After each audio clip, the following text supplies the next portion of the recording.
Welcome again to the Medical Terminology Podcast. This episode is Chapter 5, Part 2, Cardiovascular Anatomy. As we talked about in the first part of this chapter, the cardiovascular system is composed of three major parts: the heart, the vessels, and the blood. First of all, let's look at the anatomy of the heart. The technical term for the heart is the myocardium, M-Y-O-C-A-R-D-I-U-M. This term is composed of the word parts myo, M-Y/O, cardio, C-A-R-D-I/O, and the suffix Put together, this means the muscle, the heart, noun ending. So basically it's the noun that means heart muscle. Surrounding the heart is a sac that is called the pericardium, P-E-R-I-C-A-R-D-I-U-M. If you parse that term, it makes perfect sense. Peri, P-E-R-I hyphen, is a prefix that means around. Cardio, C-A-R-D-I-O, again refers to the heart. And the suffix hyphen U-M means noun ending. So again, we have noun ending surrounding the heart. So that describes the pericardium, which is the sac that surrounds the heart. Now, the heart itself actually has three layers to its muscular tissue. First of all, there's the epicardium, E-P-I-C-A-R-D-I-U-M, which is the outer layer. And again, that makes sense because epi would mean above or outer. Then there's the central muscular area, which is the myocardium itself, M-Y-O-C-A-R-D-I-U-M. And then there's the inner layer, the endocardium, E-N-D-O-C-A-R-D-I-U-M. And again, by looking at the prefix endo, that means inside or within, that tells us what that term means. So here again, you can see how the word parts really help us. Okay, well, that describes the heart muscle itself. Now, inside the muscle, there are a lot of parts to the heart that make it work. And it's very difficult to separate what these things are from what they do. In the textbook, there is a diagram that shows you the internal parts of the heart. And we also have a table, 5.1, that describes the process of circulation through the heart, and that explains basically what these different parts do. If you understand what they do, it's much easier to understand how they fit together and what the terms are. Now, before we get into that circulation process and what the parts inside the heart are and what they do, I'm going to skip ahead and talk about blood vessels, because blood vessels are integrated with the heart. We need to know a little bit about the blood vessels. There are three types of blood vessels. The first one is the artery, A-R-T-E-R-Y. And an artery is a blood vessel that carries oxygenated blood. That means it has oxygen in it, oxygenated blood, away from the heart out to the body tissues. Now, there's an exception to that I'm going to talk about, but generally speaking, arteries away. Think of it that way. Arteries away from the heart. Now, veins, V-E-I-N-S, do the opposite. Veins carry blood towards the heart.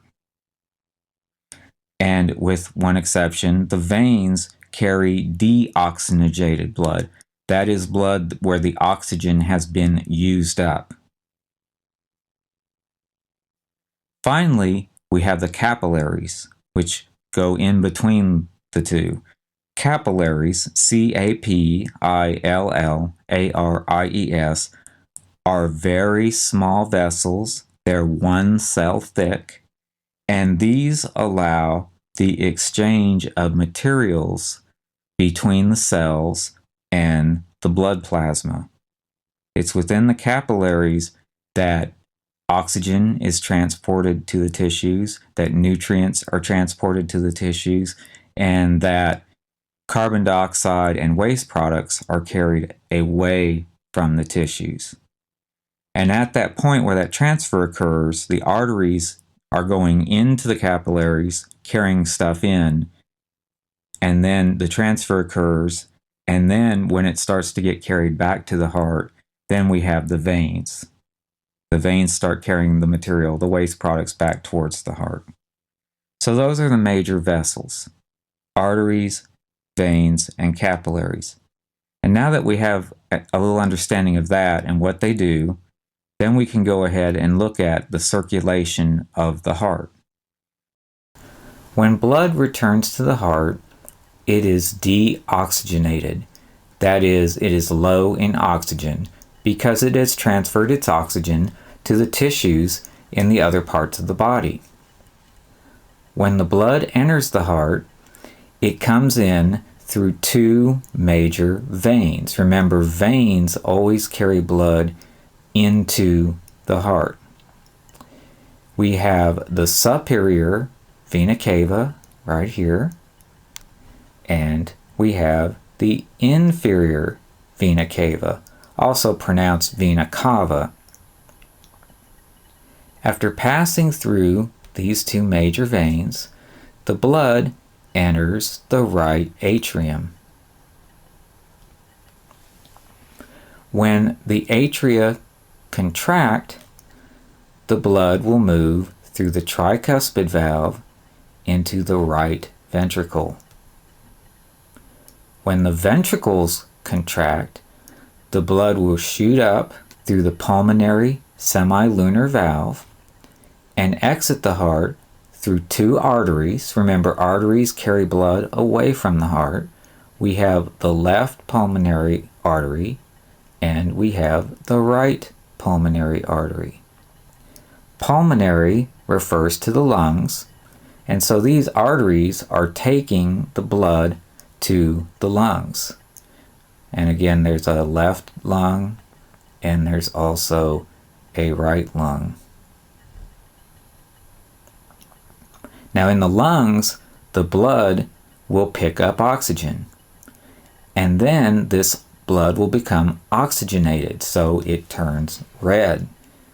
The oxygenated blood will return to the heart through the left pulmonary vein. Again, veins carry blood into the heart, and the right pulmonary vein from the left and right lung, entering the heart in the left atrium.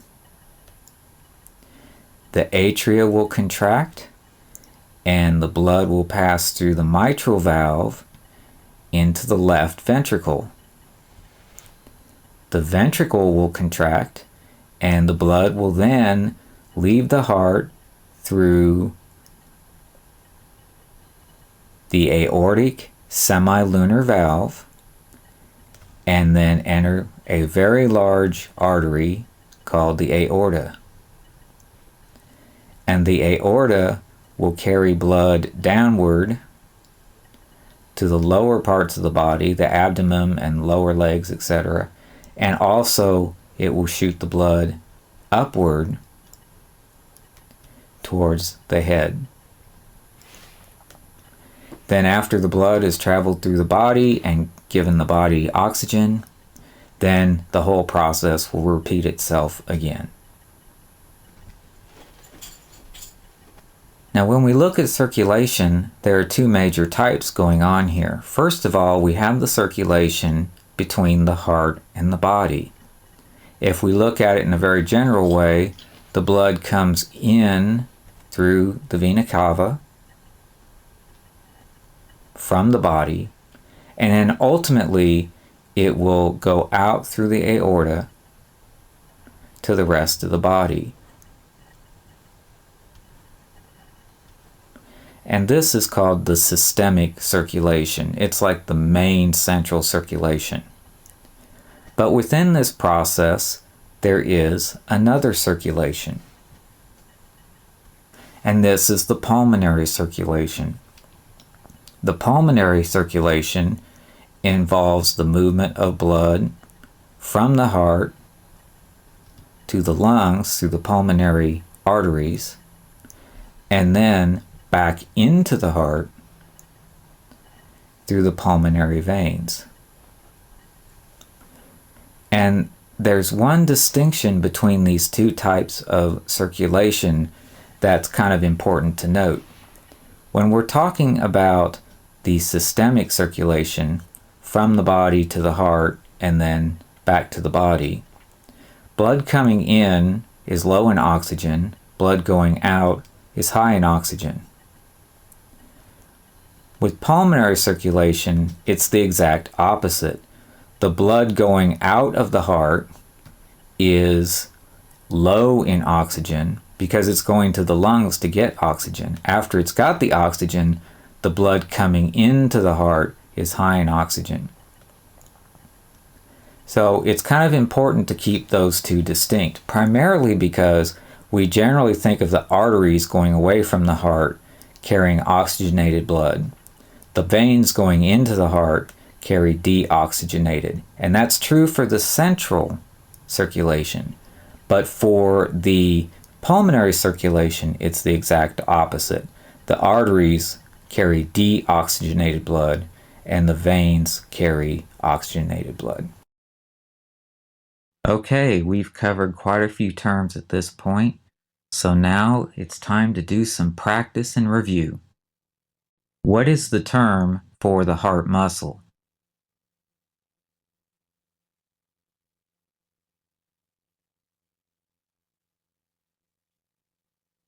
That's the myocardium. myocardium.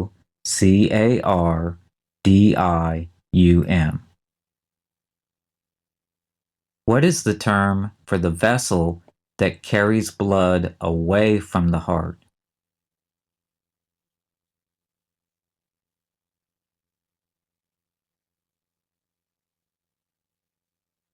That's the artery. artery. What is the term for the sac that surrounds the heart?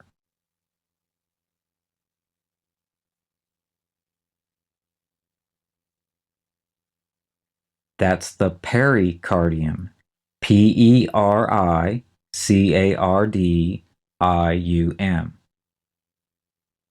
What is the term for the vessel that carries blood towards the heart?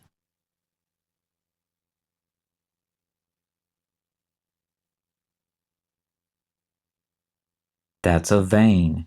vein. And do you remember the word part for vein?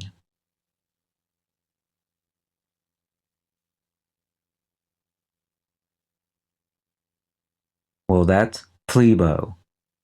PHLEB/O.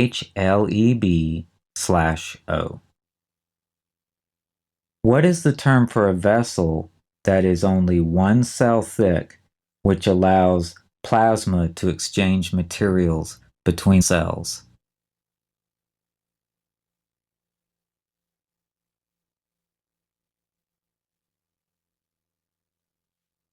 That's a capillary. CAPILLARY.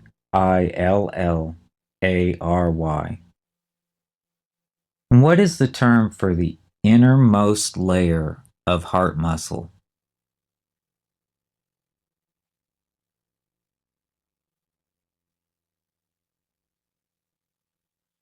That's the endocardium.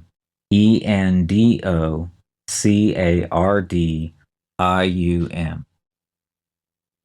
And what is the term for the outer layer of heart muscle?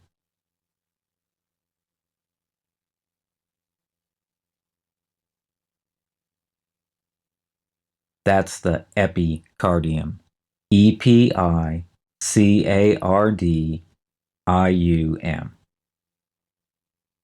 What is the term for the circulation that occurs between the heart and the lungs?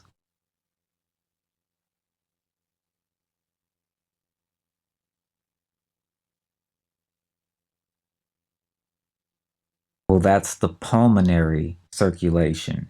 Pulmonary, circulation, circulation.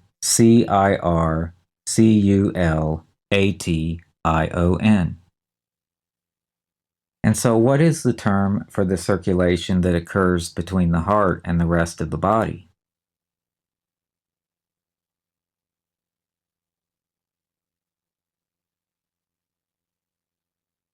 That's the systemic circulation. Systemic. Okay, and now we're going to look at the circulation itself. What is the name for the vessels that carry blood into the heart?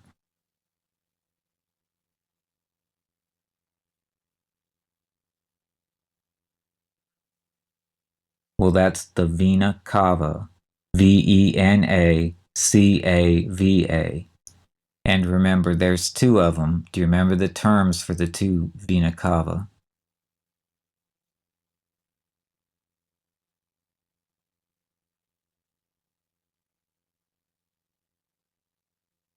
Well, there's the superior vena cava and the inferior vena cava.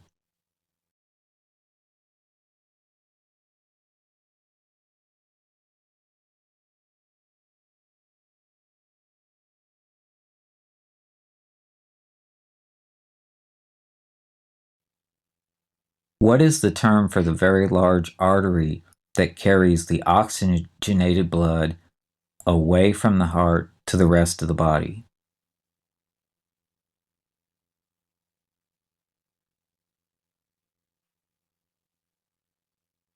Well, that's the aorta.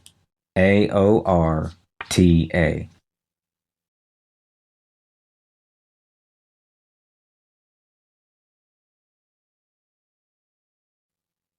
What is the term for the chamber of the heart that first receives blood from the body through the vena cava?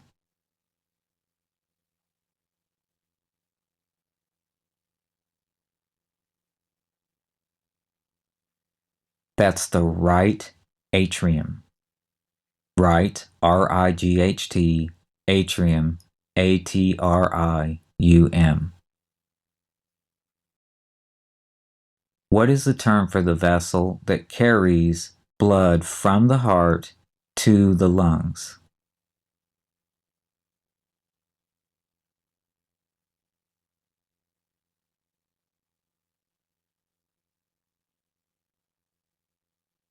Well, that's the pulmonary artery. Pulmonary, Pulmonary, artery, Artery.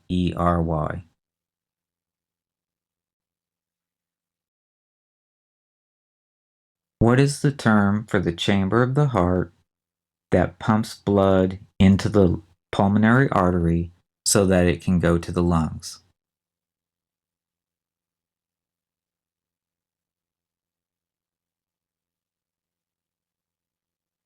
Well, that's the right ventricle. Rightventricle. And what is the term for the vessel that carries oxygenated blood from the lungs back to the heart?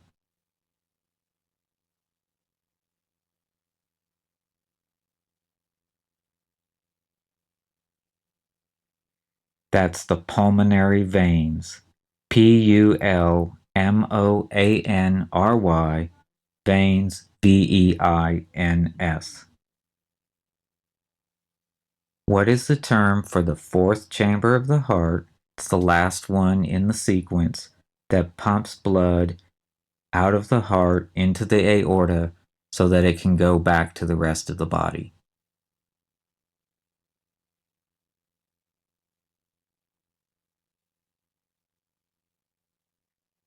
That's the left ventricle. Left ventricle. Ventricle. And what is the term for the valve that separates the left atrium from the left ventricle?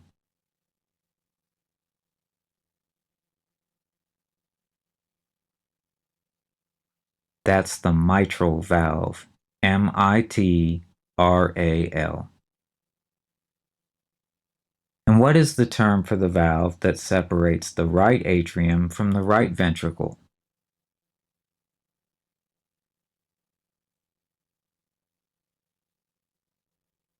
That's the tricuspid valve, tricuspid. What is the term for the valve that separates the right ventricle from the pulmonary arteries?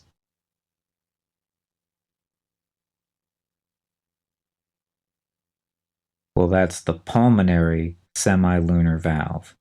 pulmonary, semilunar, semilunar. And what is the term for the valve that separates the aorta from the left ventricle?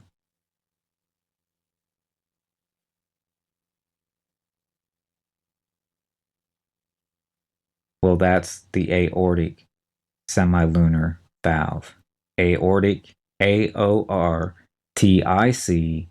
semilunar, SEMILUNAR.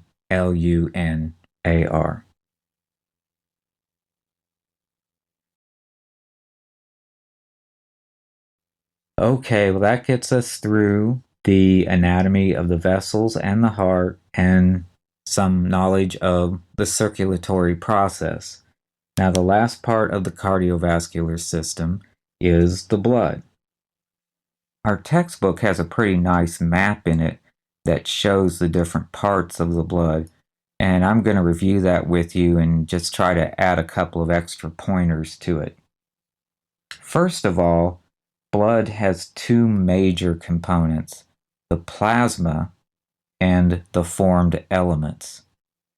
Plasma is fluid, primarily water, that also has some nutrients, hormones, and waste products dissolved in it.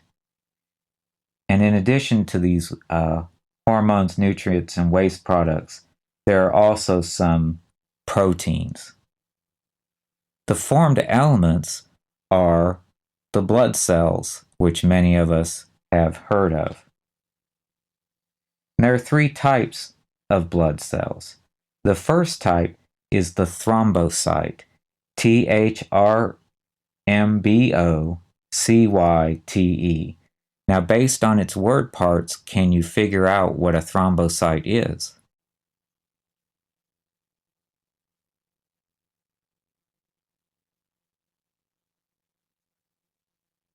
Well, I hope you remember thrombo means clot. So a thrombocyte is a clotting blood cell. It's responsible for helping the blood to clot. The second type of blood cell is the erythrocyte, ERYTHROCYTE. And based on its word parts, what is the common name for an erythrocyte?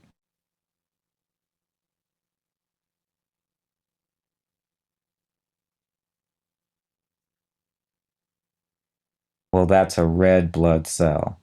And red blood cells contain a compound called hemoglobin, HEMOGLOBIN.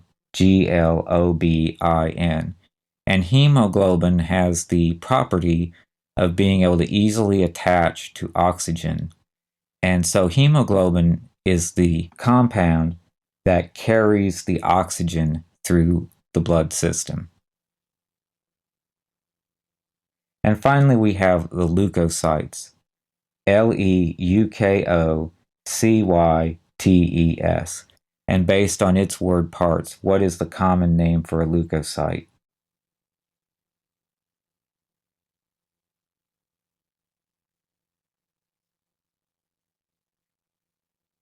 Well, a leukocyte is a white blood cell, and the white blood cells are responsible for the immune response. They help protect us against a variety of diseases. There's two major groups, the ones that end in phil, PHIL, and the ones that end in cyte, CYTE. And if you refer to the text itself, it points out that the ones that end in "phil" are produced by the bone marrow. The ones that end in "cyte," the lymphocytes and monocytes, are produced in the bone marrow, but then they also go off to the lymph nodes and the spleen, where they can do some further development. And then they just give us a few facts about these different leukocytes. If we go through the phils first, it tells us that the neutrophil, Neutrophil, is the most common white blood cell, and it has the ability to eat pathogens, and a pathogen is a disease-causing organism. The basophil, Basophil, is the least common white blood cell, and it is responsible for some allergic reactions. And finally, we have the eosinophil, which is also the hardest one to pronounce. Eosinophil. And the eosinophil has the ability to destroy parasites, and also it is responsible for some allergy reactions. Now, the other two that end in "cyte" are the lymphocyte, Lymphocyte, and the lymphocyte is really the bad boy of the immune system here. The lymphocyte has the ability to produce antibodies that can go on and destroy a variety of pathogens. And it does this by being able to recognize something that has already attacked the body. When something's attacked the body, the lymphocytes go into action and make antibodies to them. And then if that same disease tries to attack again, the antibodies are able to easily isolate and stop the pathogen before it can start any trouble. And then finally, there are the monocytes, Monocytes. And the monocytes, like the neutrophil, have the ability to eat infectious organisms. So those are the formed elements. Now looking back at the plasma can be further divided into two parts, the serum and the proteins. The serum is all the fluid with nutrients, hormones, waste products. And then the proteins are the clotting proteins that also help the blood to clot. And there's two of those, prothrombin, Prothrombin, and fibrinogen, Fibrinogen.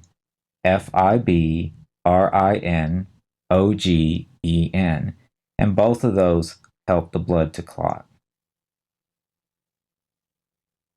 Okay, well now let's do some practice over the blood. What are the formed elements?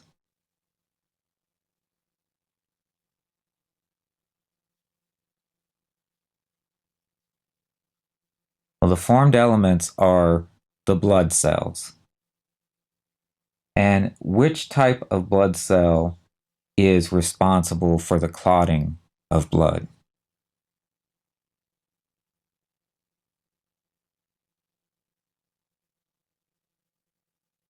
Well, that's the thrombocyte, Thrombocyte.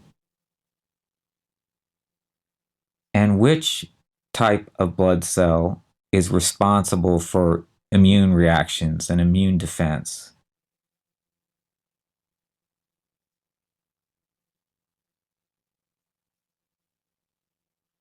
Well, that's the leukocyte, commonly known as the white blood cell. Leukocyte. And which formed element is responsible for carrying oxygen?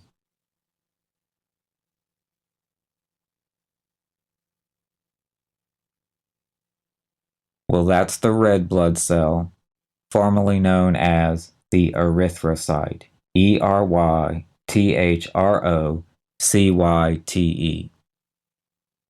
And what is the compound in an erythrocyte that enables it to carry oxygen?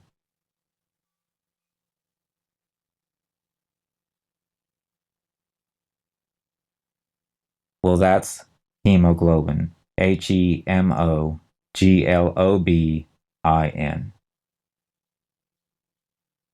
What is the term for the straw-colored fluid that composes more than half of the blood volume?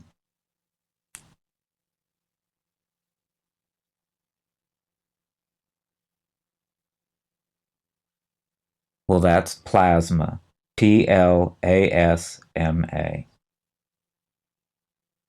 What is the term for the component of plasma that is primarily fluid without the clotting proteins?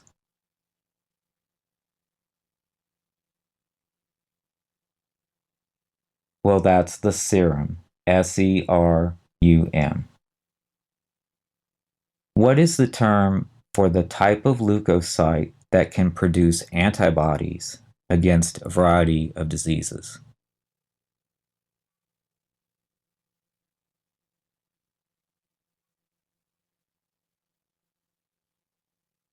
Well, that's the lymphocyte.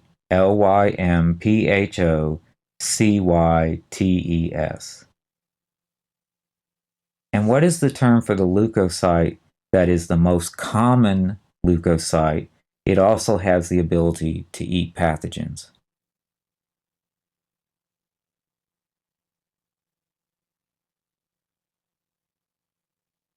Well, that's the neutrophil.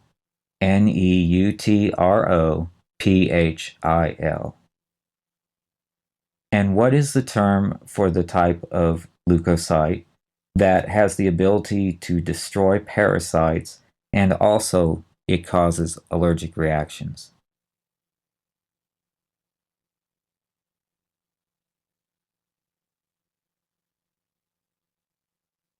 Well, that's the eosinophil. Eosinophil.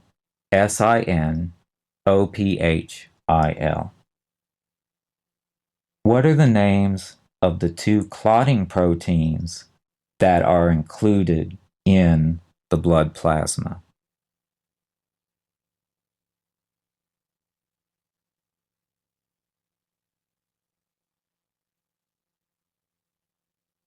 Well, that's prothrombin, prothrombin, and also fibrinogen, fibrinogen. And what is the term for the least common white blood cell that is responsible for allergic reactions?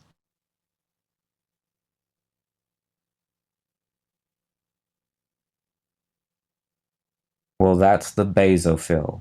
Basophil.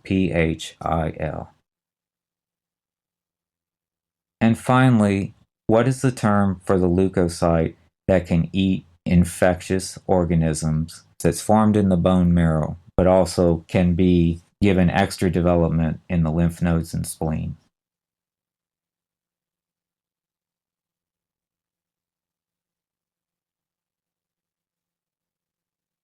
Well, that's the monocyte. Monocyte. Well, there has been a lot of material here so far, just in the anatomy. In the next episode, we'll go on and we'll look at the pathologies. This ends this episode of the Medical Terminology Podcast.